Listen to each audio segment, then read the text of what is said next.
শিক্ষার্থী বন্ধুরা, আমরা পর্ব 2-এ দুইটা সংখ্যা দেখতেছি, যে 25 আর 14, একটা ধনাত্মক একটা ঋণাত্মক। এই দুইটা সংখ্যাকে আমরা বাইনারিতে 8 বিট রেজিস্টারে 2 এর পরিপূরক করে যোগ করো।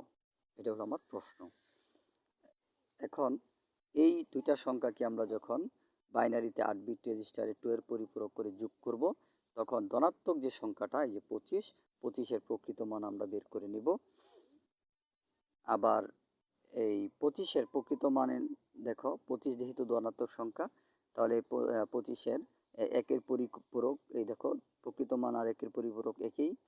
আবার একের পরিপূরক আর 2 এর পরিপূরক একই, অর্থাৎ তিনটা একই সংখ্যা। কারণ 25 সংখ্যাটা কিন্তু তোমার ধনাত্মক সংখ্যার প্রকৃত মান, একের পরিপূরক, 2 এর পরিপূরক একই।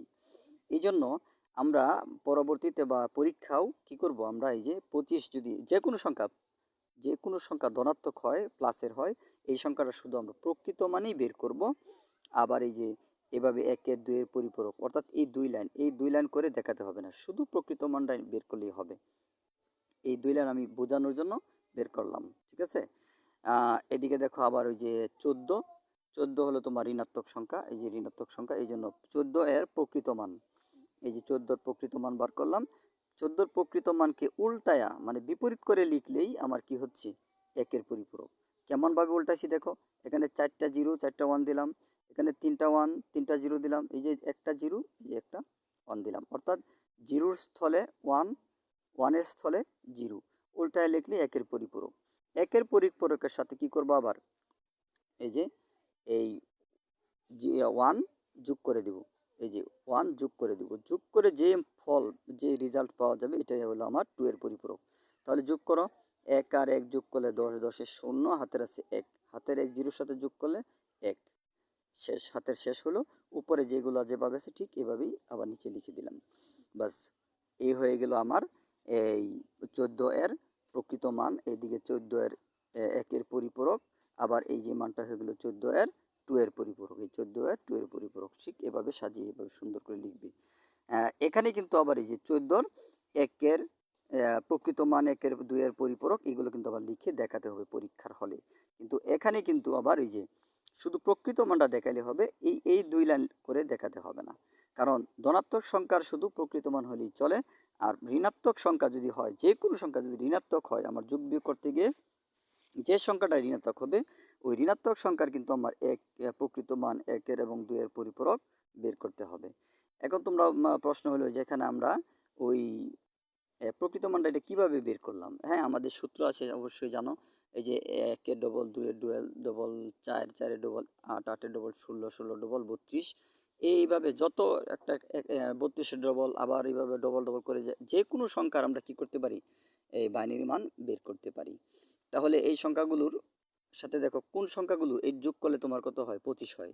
তো 16 আর 8 কত, 24, 24 আর এই 1 কত হলো, 25 না।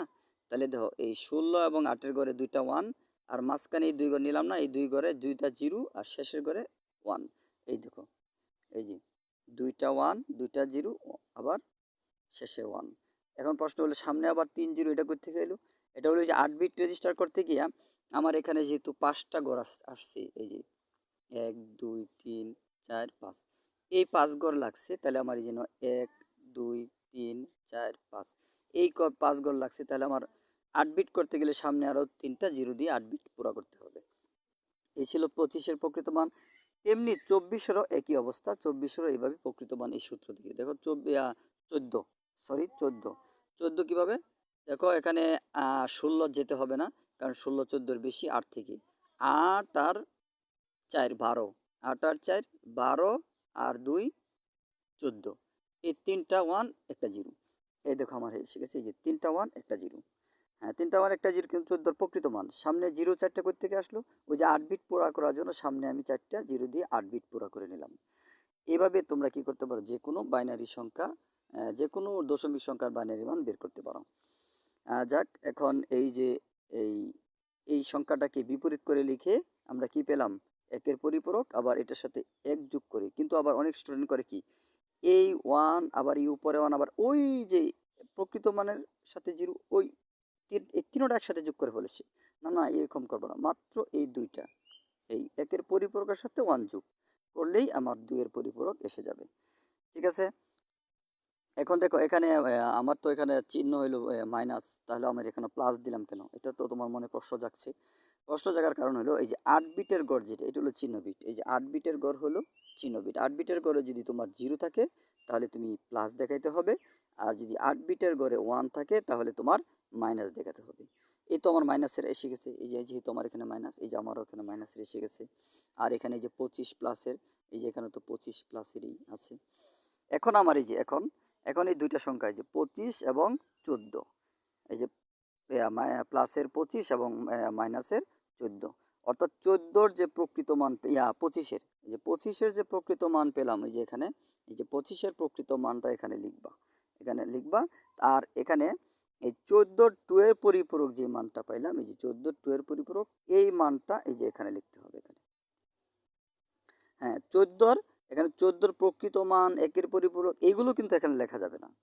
এখানে লিখতে হবে 14-র মানে ঋণাত্মক সংখ্যার যে 2 এর পরিপূরক যে মানটা, এই মানটাই এই যে ধনাত্মক সংখ্যার সাথে এই যে প্রকৃত মান, এই 25-এর প্রকৃত মান, আর এটা হলো এই -14 এর 2 এর পরিপূরক, এই 2 এর পরিপূরক। এই দুইটা সংখ্যা একসাথে যোগ করবা। এখন যোগ করো, 0 আর 1 যোগ করলে 1, 0 আর 1 যোগ করলে 1, 0 আর 0 যোগ করলে 0, 0, এই যে 0 আর 1 যোগ করলে 1, আবার 1 আর 1 যোগ করলে 10, 10-এর শূন্য হাতের আছে 1, হাতের 1 এখানে আসলো। হাতের 1 যদি 0-র সাথে যোগ করতে 1 হবে। এই 1 আর 1 যোগ করলে 10, 10-এর শূন্য, আবার হাতের 1 এখানে। এখন হাতের 1 0-র সাথে যোগ করলে কত হচ্ছে? একই হচ্ছে। এই 1 আর 1 যোগ করলে আবার 10, 10-এর শূন্য হাতের আছে 1। এই 1 আইসা 0-র সাথে যোগ করলে আবার 1 হচ্ছে। এই 1 আর 1 যোগ করলে আবার 10-এর শূন্য হাতের আছে 1। হাতের 1 এখানে কোনো কিছু নাই, এই জন্য 1 একই। আচ্ছা, এই যে 8 বিটের যে গড়টা এভাবে এভাবে মার্ক করে এবার লিখে দিবে চিহ্ন বিট। আর এই যে অতিরিক্ত যেটা বিটটা, এটা হলো ক্যারি বিট বা অতিরিক্ত বিট বলা হয়। ক্যারি বিট বা অতিরিক্ত বিট কি করে বিবেচনা করা হয় না, এটা বাদ, এটা রেজাল্টে আসবে না।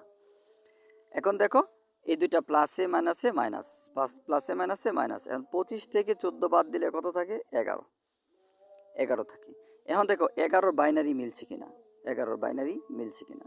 দেখো 11-র বাইনারি মিলছে কিনা। এখানে আমরা ওই যে সূত্র, প্রথমে যে ওই যে সূত্র, এই সূত্রটা মনে মনে এখানে লিখো। ধরো এখানে 1 লিখলাম, এখানে 2, এখানে 4, এখানে 8, অর্থাৎ ডবল ডবল, 1 এর ডবল 2, 2 ডবল 4, 4 এর ডবল 8। তাহলে 8 এর ঘরে 1, আবার এখানে 4 এর ঘর মিস বাদ, 2 এর ঘরে 1, 1 এর ঘরে 1। তাহলে এখানে এটা হচ্ছে কত? 8, আর এটা হলো 2, আর এটা হলো 1। তাহলে 8 আর 2 হচ্ছে 10, 10 আর 1 11। এই দেখো 11-র বাইনারি মিলে গেছে। হ্যাঁ, যদি আমার অঙ্কটা এভাবে যোগ করে যে এই সংখ্যার সাথে যত হবে সংখ্যাটা এই সংখ্যার বাইনারির সাথে মিলে যায়, তাহলে আমার অঙ্কের কোনো ভুল নাই, নিখুঁত একদম। তারপরে এই যে উত্তর এই যে আমি 11 লিখে সমান সমান দিয়ে, তারপরে যে উত্তর এই যে এই মানটা আমি লিখে দেবো, এই মানটা। হ্যাঁ, বলতে পারো যে এখানে তো আর 0 আছে 4টা, এটি লিখলাম না কেন? হ্যাঁ, 0 4টা তুমি সামনে দিতে পারো, না দিলেও দিতে পারো, কারণ সামনে যে 4টা 0 তো আর দাম নাই, এই জন্য সামনে 0 না দিলেও চলে। আর যদি দিয়াও লেখো ভুল হবে না, তবে না দিয়ে লেখাটাই ভালো। এই তো হয়ে গেল আমাদের এই অঙ্ক। পরবর্তী আমরা 3 নম্বর অঙ্কটা, সেটা পরবর্তী পর্বে দেখব। এই পর্যন্ত, খোদা হাফেজ।